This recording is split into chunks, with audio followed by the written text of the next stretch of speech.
3 dalykai, dėl ko tiek daug žmonių šiandien turi antsvorį. Sveiki, čia Gintarė iš Tavo sveikata LT. Šiandien padiskutuosiu tokius 3 didelius dalykus, 3 didelės priežastis, nagrinėjant istoriją ir istorinius pokyčius, kodėl tiek daug žmonių šiandien turi tiek daug problemų su sveikata ir tiek daug žmonių turi antsvorį ir tas antsvorio turėjimas labai dažnai yra sudedamoji dalis būtent tų ligų. Tai aš neteisiu tų žmonių, kurie turi antsvorį, aš ačiū Dievui. Susivokiau ir atradau būdus, ką daryti, kad pati to antsvorio nebeturėčiau, nes tikrai turėjau.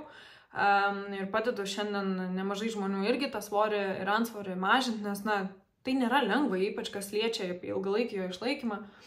Tai tikrai toli gražu neteisiu tokių žmonių, bet čia yra mano susidomėjimo sritis, aš labai daug apie tai domiuosi,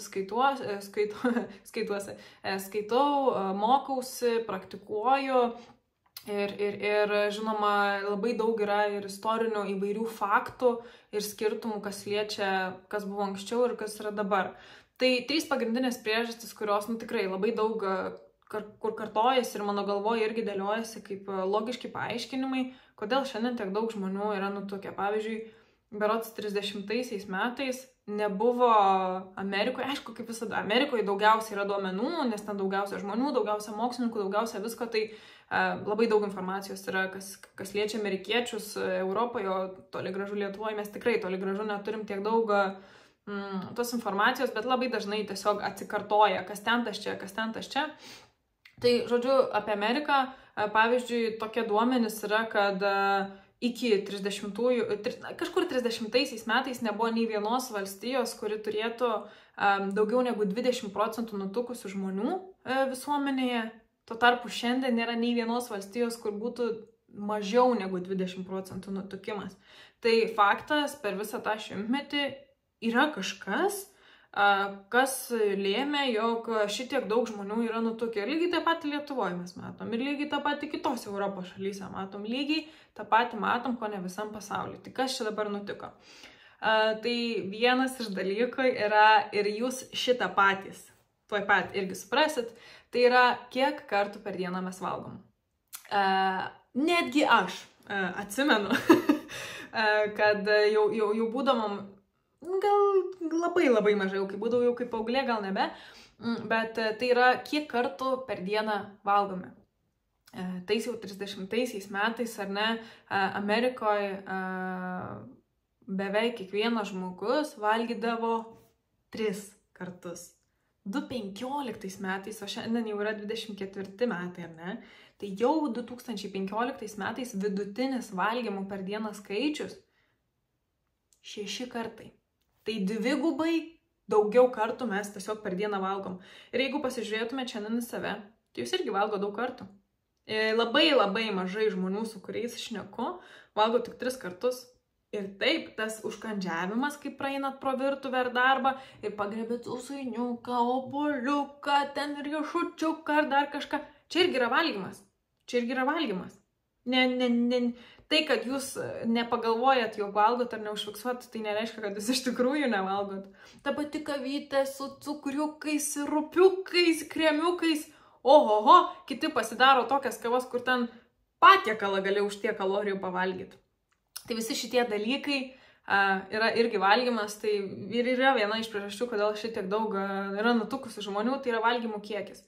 Ir jeigu pagalvotumėt apie savo vaikystę, tikrai nebejoju prisimintumėt, jog jūsų tėvai, jūs galbūt valgytumėte kartu vakarienę prie vieno stalo.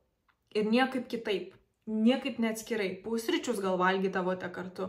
O šiandien mes kur valgom? Kur papuola, kada randam minutę, tada ir valgom, kada vairuojam, kada ten įsimetam dar kažką. Būdavo labai aiškios vietos anksčiau, kur valgom, tai yra valgymo stalas ir valgymo laikas būdavo labai aiškus. Ir daugiau tu per dieną negalvodavai, ar ne? Tai numeris 1, čia gal tiek išsiplėčiau, pasvarstykit, žinokit, ir apie savo gyvenimo skirtumus, bet pasiklauskit močiučių, prosenelių, jeigu turit, bet tikrai tas valgymo kartų kiekis per dieną yra išaugęs ir faktas, kuo dažniau valgai, tuo daugiau ir suvalgai. Tai čia numeris 1. Dabar kitas dalykas yra aperstato nejautimas. Kas dabar tas aperstatas? Aperstatas yra toks dalykas mūsų organizme, kurį turime kiekvienas. Ir tai yra dalykas, kuris mums informuoja, jog jau pavalgėm ir kada esam alkani. Dabar tą aperstatą mes tikrai kiekvienas turim, nes jeigu pagalvotumėme apie vaikučius, kurie yra ką tik gimę, kūdikiai, ar ne, jiem niekas nepasako, kad alio, dabar 3 valanda ir tu turi valgyti, ar ne, jiem niekas net neša meniu ir nepasako, kad turi valgyti dabar arba turi valgyti tiek, kiek jis valgo, tiek jis valgo. Jis žino, kada alkanas, tada valgo, kada nebealkanas, tada nustoja valgyti, dėl to, kad jo aperstatas yra tobulas. Kūdikio aperstatai yra tobuli, jie labai gerai žino, kada pradėti valgyti ir kada nustoti valgyti. Tuo tarpu mes šiandien, suaugę, esame susigadinę savo aperstatą ir jau nebeklausom. Dabar kodėl mes jo nebeklausom? Tai vienas dalykas yra, gal čia iš sovietmečio atėję, gal ne, bet tai yra pabaig viską, kas yra lėkštėje. Ir iš čia mes gadiname savo aperstatą, nes tikrai mūsų, tas, kas gamina maistą, ar patys, jeigu gamina maistą, mes tikrai nežinom, kiek mums reikia, kad mes pradėtume jaustis sotus. Ir jeigu mes siekiam suvalgyti viską, kas yra lėkštėj, tai mes ir suvalgom viską ir aperstatą visiškai ignoruojam. Tai čia numeris 1 priežastis. Numeris 2 yra, kad jeigu kažkada laikėtės dieto, jeigu žiūrite šį kanalą, aš beveik nebejoju, kad bandėt laikytis, senoji mokykla labai aiškiai nurodydavo, kad pusryčius tada, užkandį tada, pietus tada, vakarienė tada, tararara, turi būti tiek valandų skirtumas. Ir tai vėl išderina mūsų aperstatą. Kodėl? Dėl to, kad mes nesiklausom savęs, kada aš noriu iš tiesų valgyti tos pietus, ar aš esu apskritai išalkęs ir mes priprantam prie išorinių kondicijų, kad va dabar yra laikas valgyti.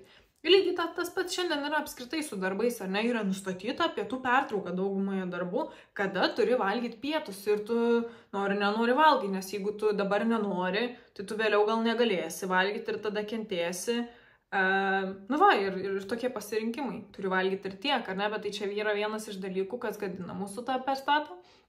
Trečias dalykas, kas gadina mūsų tą aperstatą, tai yra maisto kokybė. Jeigu mes valgom maistą, kur yra žiauriai daug pridėta saldiklių, ir tai nebūtinai gali būti cukrus. Tai gali būti, šiandien kaip populiaru yra šitie sukurti papildomi saldikliai, kurie 0 kalorijų, 0 ko, bet tai ten tik chemija yra. Dažikliai visokie, papildomas natris nekokybiškas, stalo druska, o nekokybiška druska. Šitie dalykai, suprocesintas visas maistas, apdirbtas maistas, visi šitie dalykai skatina alkį. Kiek kartų esat suvalgę čipsų pakelį ir jautėsi sotus? Dar valgyt nori. Suvalgot šokolado plytelę, atrodo apsivemsi jau nuo kiek daug čia to cukraus ir to riebalo, ką darai. Dar valgai, jeigu dar yra. Dėl to, kad mūsų aperstatą visiškai šitie dalykai sugadina ir industrijai tai yra naudinga, tai neša pinigėlius, ar ne? Tai to aperstato nejautimas yra viena labai labai didelė dalis, kodėl mes turim antsvorį, nes mes tiesiog neklausom savo organizmų ir dabar, kad norėtumėt pradėti klausyti, tai yra iššūkis pradėti klausyti. Yra įmanoma ir reikia mokintis, bet pakankamai didelis iššūkis. Ir dabar trečias dalykas, tai yra, ką mes iš tikrųjų valgom. Tai per tuos laikus Amerikoje ir natūralu, kas Amerikoje, visi europiečiai labai dažnai irgi kopijuoja, tai buvo kaltinami riebalai kaip blogas šaltinis, kaip kažkas nenaudingo sveikatai ir visi labai pradėjo vengti tų riebalų. Kodėl dabar pradėjo vengti tų riebalų? Vienas dalykas, atsiprašau, bet kaloringa. Bet kas yra kalorija? Kalorija yra energija. Tai reiškia, kad, šiaip vidutiniškai ir yra, man atrodo, kad riebalas turi berods 7 gramus energijos tos vienetus, kur tuo tarpu baltymai riebalai turi 4. Tai riebalas yra kone 2 labiau kaloringas, bet tuo pačiu ir energingesnis, ko ne dvigubai dalykas, ar ne? Ir tai pradėjo atkreipti dėmesį, kad tu valgyk mažiau tų riebalų, nes tai turi mažiau kalorijų, bet jūsų kalorija yra energija, čia yra visiškai kvailas paaiškinimas. Tai čia numeris 1, kodėl tų riebalų iš tikrųjų nereikėjo vengti. Kitas dalykas, yra geri riebalai ir yra blogi riebalai. Pavyzdžiui, tokie riebalai kaip avokadas, riebi žuvis, alyvuogių aliejus, kokosų kremai. Jų mums reikia, mums yra būtina, mūsų smegenys ten 5 ar 7% energijos reikalauja iš būtent riebalo. Aplink mūsų visas ląsteles 50% yra riebalas.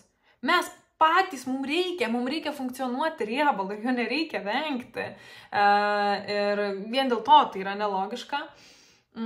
Bet yra gerieji riebalai ir yra blogieji riebalai. Pavyzdžiui, ten apdirbti aliejai iš visokių daržovių, ten pavyzdžiui rapsų aliejus, saulėgrąžų aliejus. O Dieve, čia yra numeris 1 blogybė. Margarinas. Tragiška.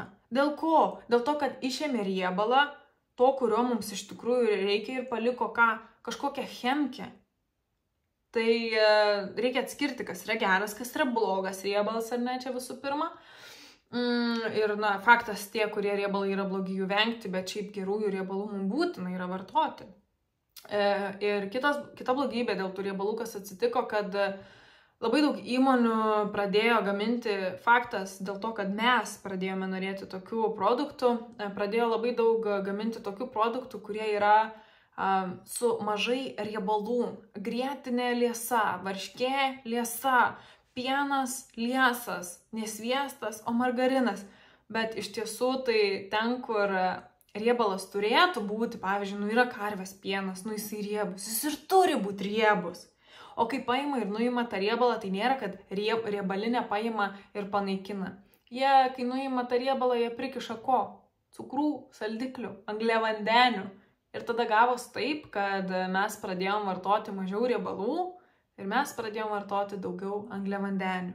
Angliavandeniai, kaip ir minėjau, kuo jų daugiau, tuo daugiau atsiranda ir riebaliukų mūsų kūne, nes šitiek energijos mes neišnaudojam. Tai aišku, riebalas irgi, jisai mūsų kūne irgi dedasi, jis nėra, kad mes jo valgom. Ir jeigu per daug suvalgom, kad jisai neina į kūną, tai lygiai taip pat eina, bet tiesiog kiek angliavandenių mes suvartojam, tai yra tragiškai didelis. Ir čia trečias dalykas, jau gal ir netgi patarimas, tai nevenkit tų gerųjų riebalų. Jeigu perkat grietinę, tai pirkit riebę, jinai yra žymiai sveikesnė. Jeigu perkat pieną, jogurtą, pirkit riebų, pirkit graikišką. Nevenkit riebalų dalykų ir apskritai venkit tų, kur parašyta ir dar reklamuojama, jog čia yra su mažai riebalų. Ne, jūs turit vengti blogų riebalų, o ne tų dalykų, tų produktų, kurie yra šiaip geri, bet nuimti riebalai. Tai va, tiek 3 žinios, 3 priežastys, kodėl mes valgome dažniau. Tai dėl to, kad dėl ko mes turime antsvorį, tai dėl to, kad pirmas valgome dažniau, antras dėl to, kad nejaučiame savo alkio ir pavalgymo jausmų, aperstato vadinamo, ir mes vengiame riebalų. Tiek žinių, Gintarė iš Tavo Sveikata LT, pakomentuokit, paprenumeruokit, labai daug reiškia ir jums gražios dienos.